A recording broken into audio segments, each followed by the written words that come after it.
A solid retirement plan gives you a sense of security. Steady income, controlled spending, everything looks good on paper. But there's a point at which that plan can quietly start working against you. It's not sudden, it's not dramatic, but over time, small increases in spending can snowball into a serious problem.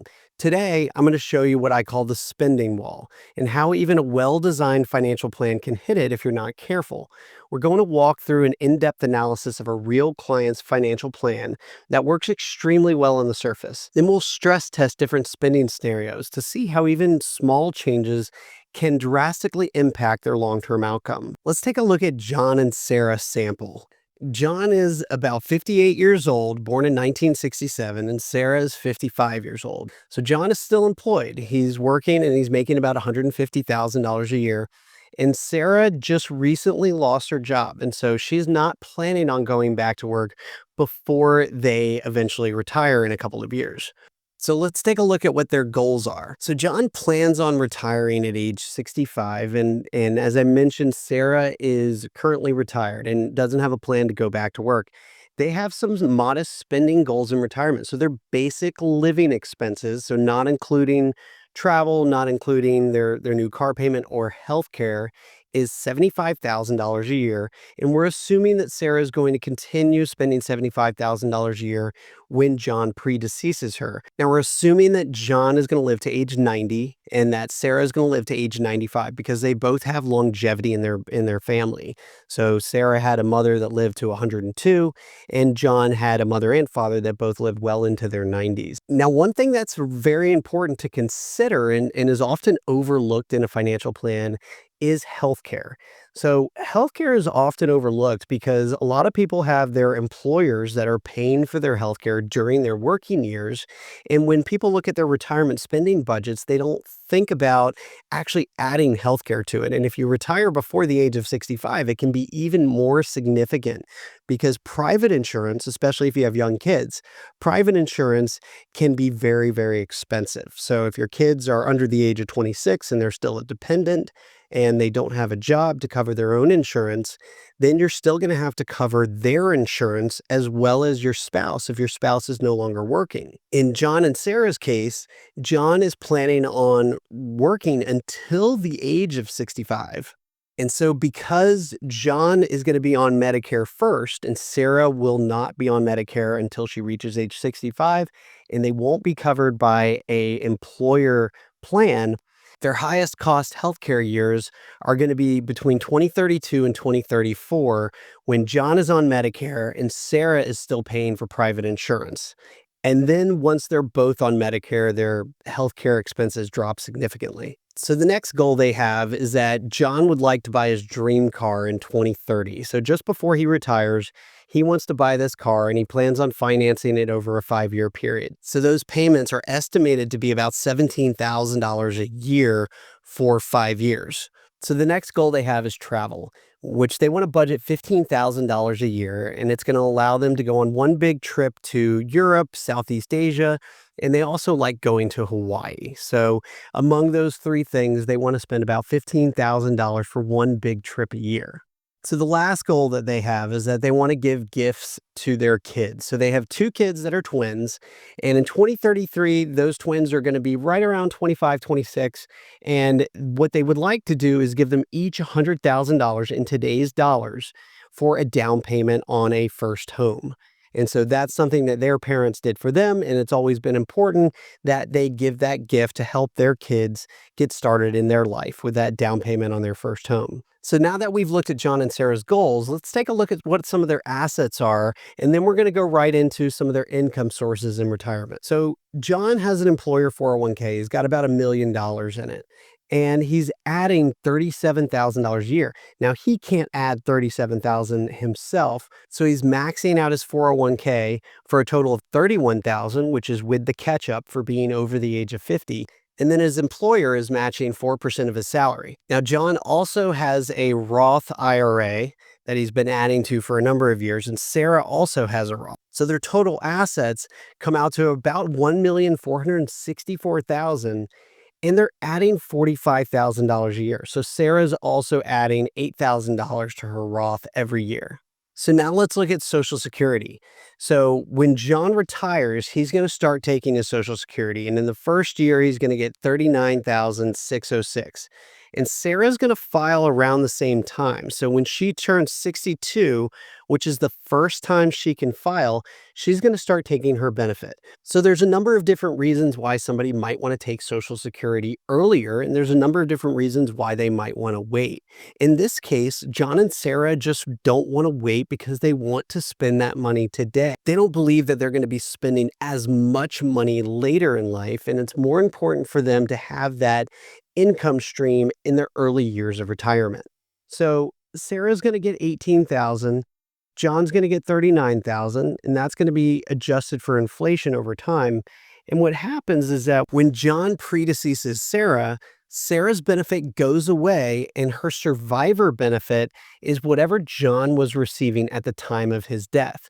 So her benefit would jump up to 75,000 and her spousal benefit that she was taking before goes away completely. So while during the years while they're both living, they have a significant amount of income, when John predeceases Sarah, which right now it's set to age 90, but in the event it were to happen earlier, it's important to keep in mind that's a significant drop in income when one of their Social Security benefits goes away and she's left with the survivor benefit.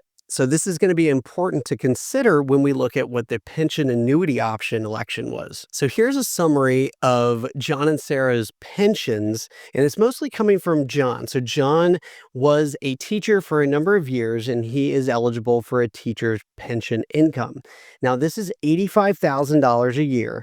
And for the sake of this illustration, we're going to assume that he elected the single life annuity. It's important to take a lot of factors into consideration when electing your annuity option.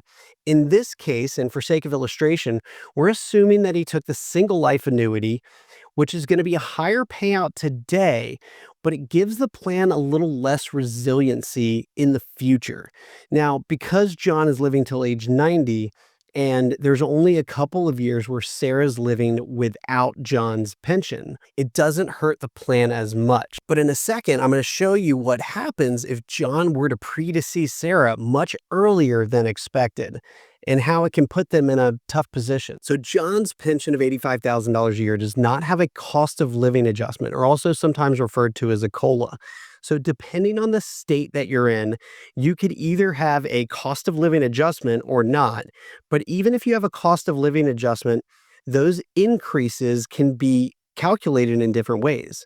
So there's something called simple interest, whereby the interest is calculated based off the initial value. So in this case, if there was a cost of living adjustment with simple interest, and let's say it was 3% a year, it would be based off the 85,000 and would not adjust each year as the pension amount went up. Now, compounded interest is different. So compounded interest would go up each year, and then the new increase would be based off of the higher amount. And so it would compound over time. This can be very different state to state or pension to pension. So it's important that you look at all of your documents when you create your financial plan and figure out if you have a cost of living adjustment and is it simple or compounded interest. So this graph shows the resiliency of the financial plan as is, and we're not assuming that we're increasing spending at all at this point. Here's the point where John passes away, and you can see that the increase in assets starts to flatten out a bit. And here's the reason why, is that in 2057, you can see that their pension amount, their post-retirement income, is up to $198,000 a year. Now, that pension isn't increasing, but Social Security is. But look at what happens in 2058. So a big drop in their post-retirement income kicks in.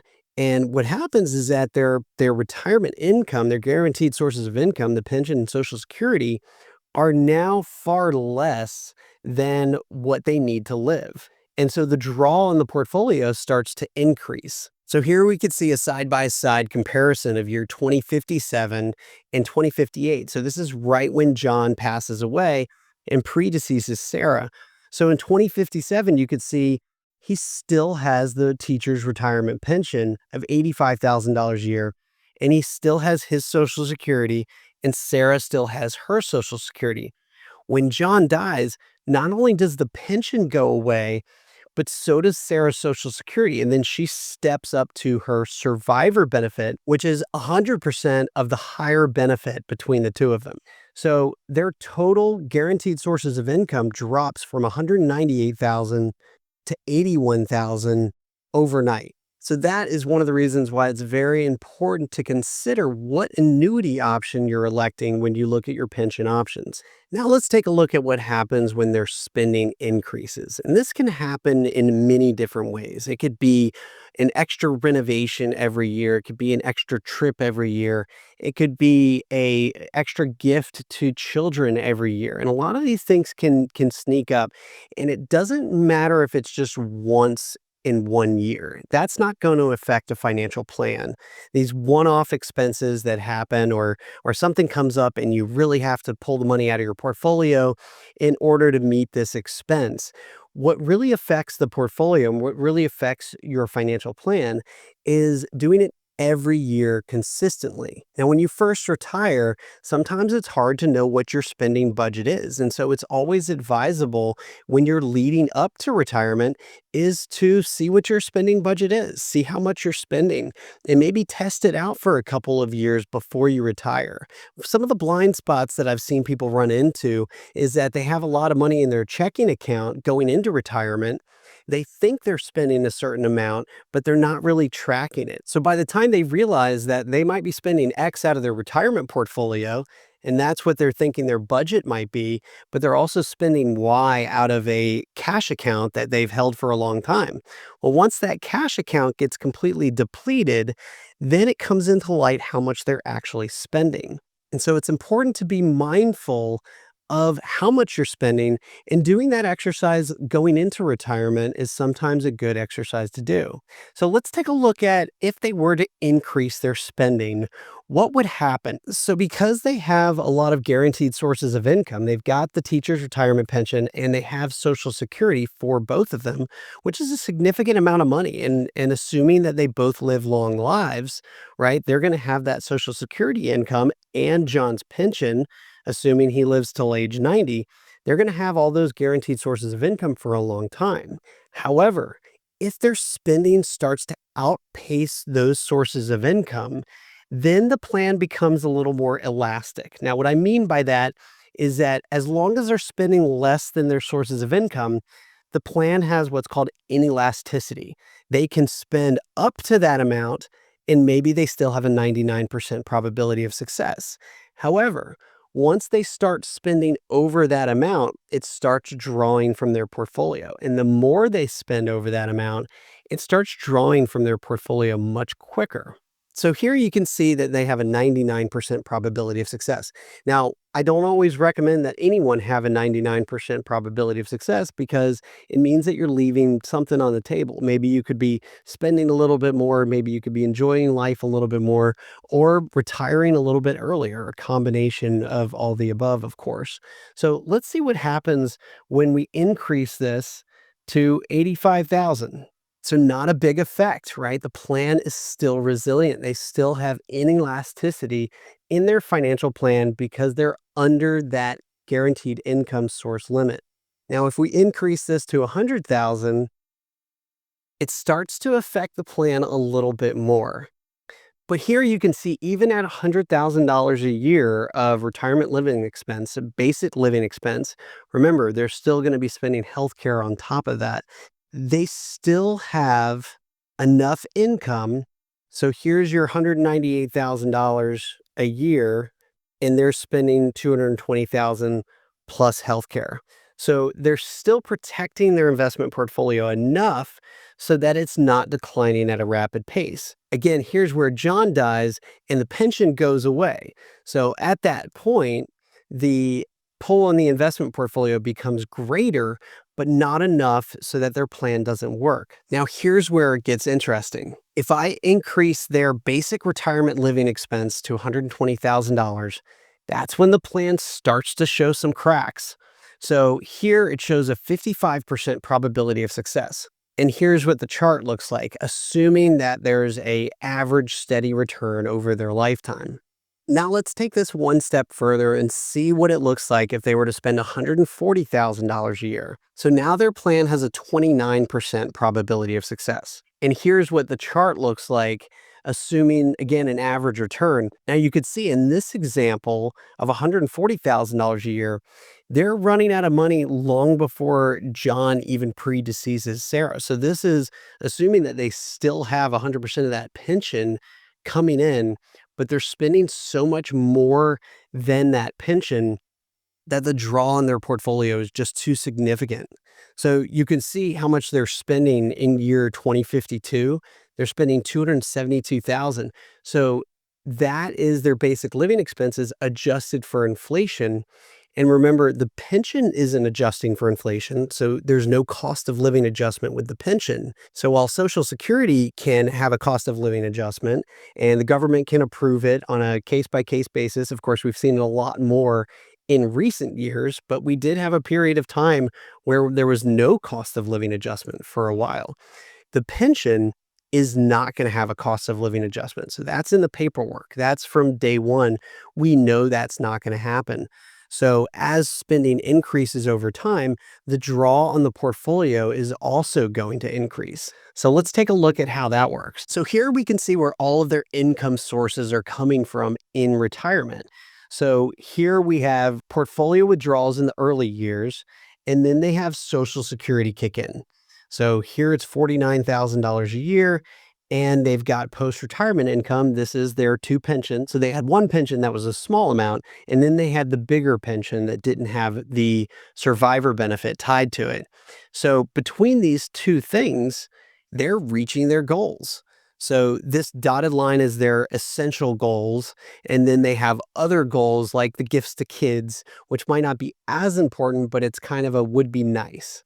So in year 2033, when they give the $200,000 to the kids, 100,000 to each, they do have a big portfolio withdrawal.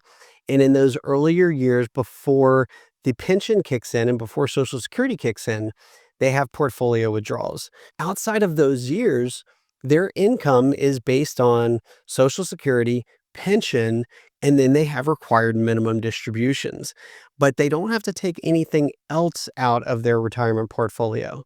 Now, as you look at this chart and you see required minimum distributions going over their goals, and this is assuming that they only spend $75,000 a year, so they might have flexibility to do some Roth conversions in the early years if they keep their spending down.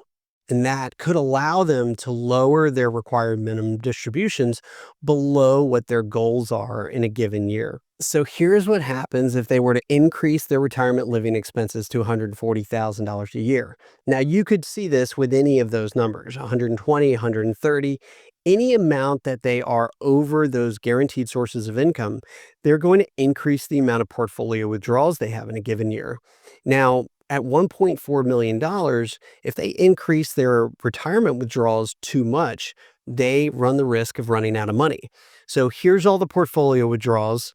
And this is long before required minimum distributions kick in. They're pulling out 384,000, 110, 80, 84, 89. So you can see their basic living expense goes up over time because we're inflating it at 2.5%. Now, what happens is because the pension stays the same every year and Social Security only increases slightly because it's off of a smaller base, they're having to increase their portfolio withdrawals every year. Now, part of this is going to be the required minimum distribution. And of course, their RMD is going to be less because the balance of their portfolio is less. But they're still having to pull more money out of their portfolio, and it leaves them with an essential shortfall at the end of their lives, starting in year 2054, which is long before the end of their life. And that total shortfall comes out to $1.4 million. So I hope this was helpful in identifying and visualizing some of the impact that spending can have. And like I said, it's not just one expense in one year. It's multiple expenses year over year. And maybe one year it's the renovation, maybe one year it's an extra trip. But if those expenses happen every year and your retirement spending isn't $75,000 as you planned on, but it's actually $140,000, that can significantly impact your plan. So, as you can see, a well structured retirement plan can start to crack when spending quietly creeps over time. It's not about making drastic cuts or living in fear, it's about staying proactive, running these kind of stress tests, and making small course corrections before they become major problems. The good news is, with the right strategy, you can build in flexibility to handle life surprises without derailing your long term goals. If you're not sure how resilient your plan is, or just want a second set of eyes to run through some of the what if scenarios, that's exactly what we help clients with every day. My name is Zach Morris, and I'm the founder of Paces Ferry Wealth Advisors, and I've been helping people retire for 14 years. If you've enjoyed this video, please go ahead and hit the like and subscribe button, and be on the lookout for more videos from this channel. Thanks for watching today.